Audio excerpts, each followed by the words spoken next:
جلد بازی میں ہم غلط رویہ غلط ٹریک استعمال کر رہے ہیں. پور کنڈیشن ہوتی ہیں گاڑیوں کی تو وہ بنتی ہیں باعث ایکسیڈنٹ کا. ایک کار کے اندر پوری فیملی بیٹھی تھی، بیوی بچے سارے کار کے اندر ہیں، جا رہے ہیں. ایک مطلب کہ وہ ٹرائلر کے ساتھ سے گزرے ہوں گے اور ٹرائلر تھوڑا سا وہ موو کرتا ہوا گزرا ہوگا اور جو اس کے اوپر جو ایک 40 فیٹر یا 20 فیٹر جو کنٹینر ہے وہ کنٹینر گرا سیدھا کار کے اوپر اور یہ اس کے اندر پوری فیملی دب کر کچل کر مر گئی. یہ کنٹینر کیسے گرا؟ کہ ٹرالر کے اندر جو کنٹینر ہوتے ہیں، کیونکہ 40 فیٹر ٹرالر الگ ہیں، 20 فیٹر ٹرالر الگ ہیں جن کے اوپر کنٹینر رکھا جاتا ہے. اچھا یہ ٹرالر الگ ہوتے ہیں. ٹرکوں کے اوپر کنٹینر عموماً نہیں رکھے جاتے.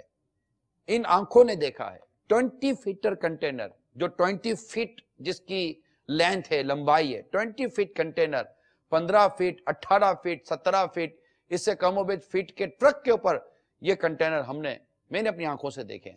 رسے سے باندھیں گے اور باندھ کے جیسے کہ اس کو لگانے کی کوشش کریں گے. اب یہ سڑک پر جا رہے ہیں، سڑک جو اتنا ڈس بیلنس سڑک چل رہا ہوتا ہے، اتنے گڑوں کے ساتھ سڑک چل رہا ہوتا ہے، اتنا ہیوی ٹرک، اس کے اوپر کنٹینر کے اندر ٹنوں ٹن وزنی مال رسوں سے کس کسا کر یہ سمجھتے کہ انہوں نے کر لیا ٹھا کر کے پورا. آپ بتائیے ہزاروں ٹن کنٹینر جس گاڑی کے اوپر گرا وہ کیا ہوئی. اچھا اب یہ کنٹینر جب سڑک پر آیا، کس نے ٹرک والے کو پکڑا، کس نے کنٹینر والے کو پکڑا، کس نے اس کے باندھنے والے کو پکڑا؟ کچھ بھی نہیں ہوا.